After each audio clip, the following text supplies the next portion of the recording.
Selamat siang, salam sejahtera untuk kita semua. Perkenalkan, nama saya Dewi Oktaviani Sibarani. Saya Mayang Septiawati. Saya Rika Anggi Fadila. Saya Lolosma Dewi. Di sini saya beserta kelompok saya akan menjelaskan tentang topologi bus. Dimulai dari saya, yaitu tentang definisi topologi bus. Topologi bus adalah jenis topologi pada jaringan komputer yang menggunakan kabel tunggal sebagai media transmisinya atau menggunakan kabel pusat sebagai tempat di mana semua klien dan servernya terhubungkan. Atau arti lain, topologi bus yaitu topologi yang menggunakan kabel tunggal sebagai media transmisinya, yang dimana seluruh klien menggunakan topologi ini akan dihubungkan ke server. Penggunaan topologi bus pada jaringan komputer digunakan untuk memudahkan koneksi antara klien dan server yang ada di dalam satu jaringan, supaya lebih mudah saat berbagi data. Pada topologi bus, kedua ujung jaringan harus diakhiri dengan sebuah terminator. Barrel konektor dapat digunakan untuk memperluasnya. Jaringan hanya terdiri dari satu saluran saja yang menggunakan kabel BNC. Komputer yang ingin terhubung ke jaringannya dapat mengaitkan dirinya dengan menetap. Ethernetnya sepanjang kabel linear bus. Layout ini termasuk layout yang umum. Satu kabel utama menghubungkan tiap simpul ke saluran tunggal komputer yang mengaksesnya, di mana salah satu mesin pada jaringan tersebut difungsikan sebagai file server, yang berarti bahwa mesin tersebut dikhususkan hanya untuk pendistribusian data dan biasanya tidak digunakan untuk pemrosesan informasi. Selanjutnya bisa dilihat, ini adalah gambaran topologi bus. Slide selanjutnya adalah ciri-ciri topologi bus. Poin pertama, teknologi dihubungkan dengan satu kabel dalam satu baris. Poin kedua, membutuhkan peralatan aktif untuk menghubungkan terminal atau komputer. Poin ketiga, sangat berpengaruh pada unjuk kerja komunikasi antar komputer, karena hanya bisa digunakan oleh satu komputer. Poin keempat, kabel CAT dan digunakan konektor BNC bertipe T. Poin kelima, di ujung kabel dipasang 50 ohm konektor. Poin keenam, jika kabel putus, maka komputer lain tidak dapat berkomunikasi dengan yang lain. Poin ketujuh, setiap komputer tidak terhubung dengan komputer lain secara langsung, tapi terhubung melalui kabel tunggal yang menjadi media transmisi.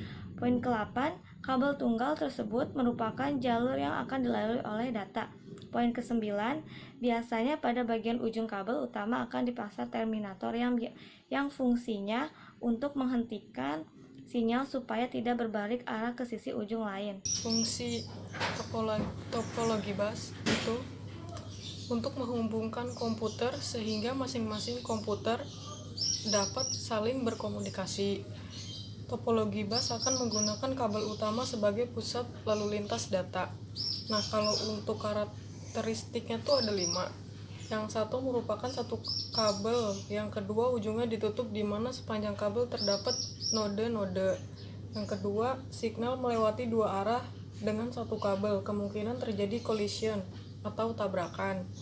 Yang ketiga, permasalahan terbesar jika terjadi putus atau longgar pada salah satu konektor, maka seluruh jaringan akan berhenti.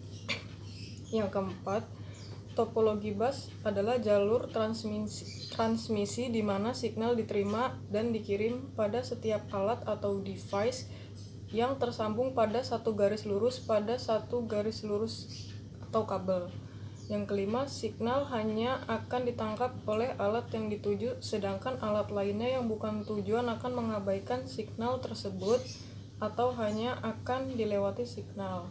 Nah, segitu aja karakteristik dari topologi bus. Jadi kelebihan dari topologi bus yang pertama yaitu penambahan atau perubahan mudah tanpa mengganggu jaringan yang lain. Dan yang kedua, hemat kabel karena hanya memiliki satu jalur utama kekurangan. Terus yang ketiga, jika ada gangguan di sepanjang kabel, maka seluruh jaringan akan terganggu. Yang keempat, sering terjadi tabrakan data karena mekanisme jaringan sangat sederhana. Dan jika jalur utama putus di tengah, maka jalur di belakangnya mengalami gangguan. Dan yang terakhir, sering terjadi kepadatan yang membuat macet atau lambat kecepatan akses. Lalu di sini ada kekurangan dari topologi bus. Yang pertama, jika terjadi kesalahan dapat mengganggu komputer lain yang terhubung dengan kabel utama. Dan yang kedua, sulit melakukan perawatan jaringan jika skalanya besar. Yang ketiga, karena menggunakan kabel tunggal sebagai media transmisinya, maka lalu lintas data cukup padat. Yang keempat, jika kabel utama mengalami gangguan, maka seluruh komputer yang terhubung dengan jaringan pun akan mengalami gangguan juga. Terus dibutuhkannya repeater untuk memperkuat sinyal jika jaraknya jauh.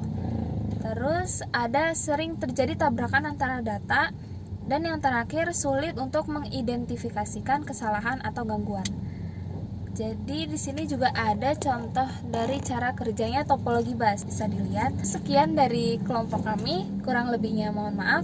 Assalamualaikum warahmatullahi wabarakatuh.